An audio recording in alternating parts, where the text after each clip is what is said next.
What's going on, guys? Welcome back to another episode of the Professor Footyy Show. I'm your host, Les. And without further ado, let's dive right into it today. So, as I mentioned, I'm starting this U.S. soccer transparency project where the focus is just adding transparency to the U.S. soccer systems, rating clubs, giving good insight, essentially helping parents make better informed decisions for their child's development, holding clubs accountable for what they're saying they're going to be doing, just everything, right? Just making sure that their words match their actions. That's the goal of the Transparency Project. So, but before I kick that off, I think it's important for me to just break down my philosophy and why I'm so entrenched in this area of the U.S. soccer system and why I'm making this project ultimately, right? So, again, I was a director, I was a player, did the whole nine. I've seen the game from all different angles, different clubs, and the issue remains the same, right? So I want you to get into my brain and see where I'm coming from and why this is such a problem and why we need this in this country to be able to really fulfill just the standards that we want to have for, we talk about becoming one of the leading nations in the game and developing talent and doing all this stuff. But I don't think what we're doing matches what we're saying. So today, I just want to give you a brief insight into a topic that I think is of importance, and that's this whole concept of winning.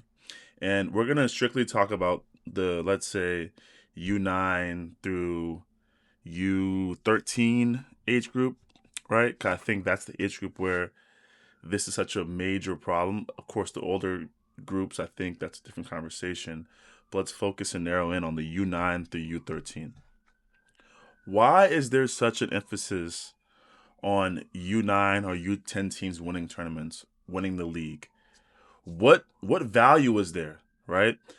If you're if you have any type of soccer knowledge, you would understand that at the U9, the U12 age groups, it's too nuanced. And what I mean by that is there's too many different variables that come into play. To use that as like a standard or like a measuring stick of how a team or how players are being developed doesn't make any sense to me. At those age groups, there's such massive growth stages, right? You might go on a U10 team, you might see a U10 team, and there's players who are, bigger, faster, stronger. Another team who is smaller, more undersized, but maybe that undersized team has just like better soccer players, right? Players who can actually play the ball, technically sound, good soccer IQ, and they're going against a team that has three or four guys who are just much more physically dominant than the other team. Is that really a measuring stick to say, okay, well, we lost against this team, so this team isn't doing well? Or if that team with the bigger guys, if they beat that team, are they the better team? To me, it doesn't make much. Like, I've seen and I constantly see coaches and clubs focus, just pure focus on match results at this age.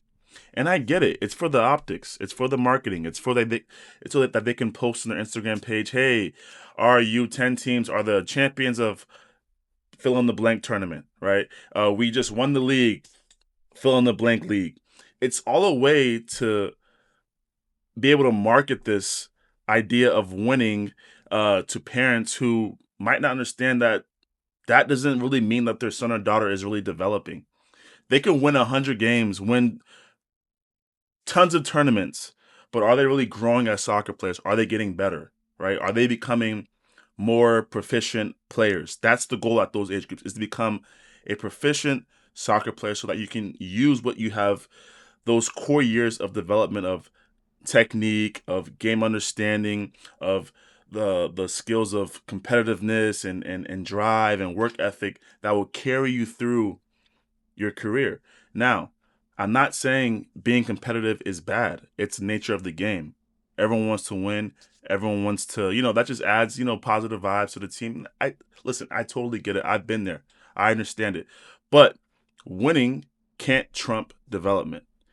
And I've seen it where coaches, including myself, right? This is not a point your finger type of thing. I was in this as well, where I did things in the heat of the moment to like win a game, right? While putting a player's development in the back seat. And that didn't sit well with me at all. Because at the end of the day, what's more important, right? That child who maybe didn't get the last 10 minutes of that game because you were trying to get the final goal, blah, blah, blah, or being able to brag that you just won this tournament. For me, I'm taking that child's development as a priority over winning that whatever tournament or whatever game. Um, and I've seen it where clubs they promote these things, saying, "Hey, we're all about development and bring your child here, and we'll make them better. We don't focus on winning. Our goal is to make and create better soccer players." But within these closed door discussions with directors among coaches, if that team isn't winning again at these age groups, they look at the coach like, "Dang, like why?" Parents start freaking out. They're like, "Oh man, like we gotta really check that team and see what's going on. Like why are they losing so many games?" It's a simple conversation. If the director of the club, if you promote development, then you have to stand on that. You have to talk to the parents before this even starts. You have to say, "Hey, we are a club that we are focused on player development. Winning, of course, is fun, and we're not trying to lose any games. Our focus is to create better soccer players. The results at this age, it doesn't matter. We are focusing on X, Y, and Z. This is our standard. This is what we're looking for that we know will help these players move forward into their careers." But that conversation does not happen. Or if it does happen, in the heat of the moment, egos come into play. And now we forget about that development piece. And now we push this winning mentality of oh, like we just won 3 tournaments in a row. Who cares? I've won endless tournaments at those. I don't remember any of that. That doesn't matter. Like that means nothing. That didn't create a pro. What created a pro was the time that I put on the training field. Was competing with my teammates during training. That's what created a pro. Not winning a tournament, not winning a league. Who cares? It's literally a pat on the back and some cooler talk with your parents saying, "Oh, my son or daughter, we just won this." No one cares. If the focus is creating better soccer players, then the focus has to stay there. It's too many times where I've seen so many unethical things done to these kids for the sake of winning. A lot of coaches, man, I hate to be the bearer of bad news. Put your ego to the side. Let these kids be kids. If they win or lose, who cares? But are you creating better soccer players? You shouldn't measure your success as a coach based off how many games you win or lose at these age groups. That's not the measuring stick.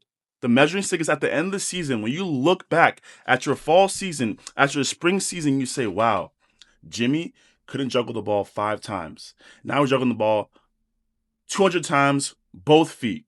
Wow, Tyler, he couldn't spray a pass 5 yards consistently 10 times in a game. Now he's consistently making that pass. Oh, look at Henry. He couldn't take a guy on. He didn't master any skill moves. But at the end of the season, he's mastered 4 or 5 moves. He's confident. He's taking guys on. He's playing fearlessly. That should be the goal. But again, the whole optical illusion, the marketing schemes of trying to look cool and be the cool club that wins, it's diminishing the development of players in this country. And I hate to be the bearer of bad news. Personally, I didn't care if my team won or lost any games. Again, we didn't go out to lose. But if we're playing against a team that has a guy who is just more physically dominant, stronger than all my players, what are they gonna do? Am I gonna sit there and yell like, "What are you guys doing?" Like, how? No, it is what it is. It is what it is, man. It is what it is. You battle, you fight, we get the result, we move on. Boom, next game. What did we learn today? Right? Did we get a little bit better today? Did we at least fight? Did we give up? Hey, if we did that, cool. Next. We keep going, we keep fighting, we keep growing. But that means that mentality doesn't seem to be the popular opinion. Everyone's just trying to win and look cool. Everyone's trying to be the top coach or to win this tournament and oh, my son has done. Nobody cares. Unless your child is developing, it does not matter. If your focus is just winning games, then cool. But there has to be a different avenue for that. If we're treating the higher level travel programs as such that we want to develop talent, then that can't be the focus. It has to that can happen, but it has to happen maybe that's a rec soccer, maybe that's a lower level where that's the focus, cool. But not where we're trying to create players that can grow in this country and help this country blossom as a respected soccer nation. I don't want to harp too much on that. I hope this makes sense. And I want to know your opinions on this. Any, as a coach, director, player, parent, whoever, what do y'all think about this? Am I crazy for having this mentality? Is winning actually important? Is the marketing of winning a tournament gonna make you sign for or have your son or daughter play for that club? Or is the actual development of your child, and when you speak to the coach and you hear what he's trying to do and his focus for that child, or is that more important? Please tell me in the comments. I'm curious to know something that's really dear to me. My focus is solely on this age group. Is to me is the most important age group to really focus on, because this is where we create the top players. It doesn't happen at the. It's much harder to get better at youth 13 and up to develop all the technical skills at that. It's much harder. The focus should be at these core age groups need more focus, more emphasis, and more redirection of what we're trying to do. Because right now it's lost. The game is lost. Now, moving on. So let me know what y'all think about that. I'm just curious to know what y'all think. If I sound crazy, let me know. Listen, I'm only human, but I'm here to start the conversation. I'm not here to, I'm not attached to any clubs, but I just have to bring this to light. Now, next thing I want to talk about today is Yan Diomande. Wow. That ascension from playing at the DME Academy in Daytona Beach, Florida, 2 years ago, to being in the conversation in the finalizing stages of signing with Real Madrid. Hey, hats off to the young fella, man. That is ridiculous. That is ridiculous. But people are saying, oh, like, I read an article, oh, USA, Yandhi Monday gives credit to the US for, his start. If that was the case, a club would have saw him early. An MLS club or whoever would have saw him early and gave him a chance. That didn't happen. He had to go overseas to find his chance. So I don't want to hear about how US. No. This was a talented player who just happened to land in the US and then carried his talents abroad, and now he's skyrocketing. And I really hope that this move to Real is a promising move for him. Of course, any young player, when Barca, Real, Man United, these teams come knocking at your door, you really can't say no. So who am I to judge him for making this move? Anyone will make this move, but I hope for his development's sake as a professional player and the longevity of his career being at the top of the top, I hope this move makes sense, because Madrid, as we know, is a different beast. Different beast. You're not playing at Madrid without any pressure. The pressure is on. To be able to make that starting 11 is not going to be easy. You got Vinny, Rodrigo. Come on. Vinny, Rodrigo, Endrick, Bape. It's going to be a dogfight. I know they're loaning out a couple guys. I know Garcia has gone to Fulham, and that young Argentinian is now looking for moves in the Serie A, which is good.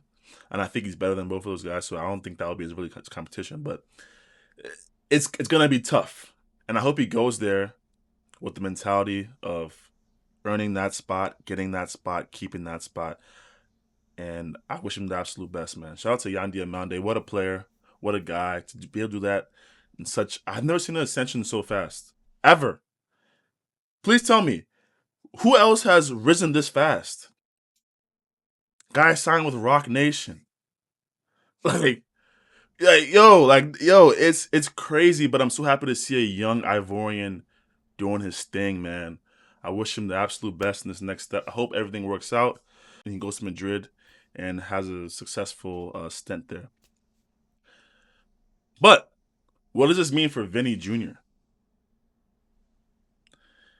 I mean, bro, if I was Vinny, if I'm in Vinny's shoes, I'm looking at Madrid like, are y'all serious?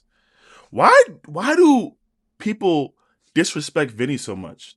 This whole he cries, oh he flops, oh that. What are we talking about? If you're getting racially abused, it's gonna have an impact on how you feel. That's just common sense. It's not that he's whining; it's that he's dealing with things publicly, and he's not afraid to voice himself or show his true emotions. Regardless of that, he has been performing. In the World Cup, he was one of the better players for Brazil. Past season at Madrid, he did well. So I don't get all this Vinny hate. He's a top player. He's one of the best players in the world, one of the best players in La Liga, and one of the best players on Madrid. If they don't see the value, if I'm Vinny, I'm looking at Arsenal like this could be a chance. Go light it up in the Prem. As a United fan, I'll hate to see it, but hey, game is game. Make the league even better. Vinny goes to Arsenal. Now the Prem is hot. Prem is hot. Vinny to Arsenal? What? Nah, scary sight. Arteta, man, make it actually don't make it happen, but make it happen respectfully. Vinny's a top player. I'll never not back Vinny. Even as a Barca fan, Vinny, ball is ball. Like I don't care. He's a baller, true baller, in and out, no questions asked, nothing, no questions asked. Vinny is a true baller. Argue with me all you want, please, bring it. I'm standing on this forever until he proves me otherwise.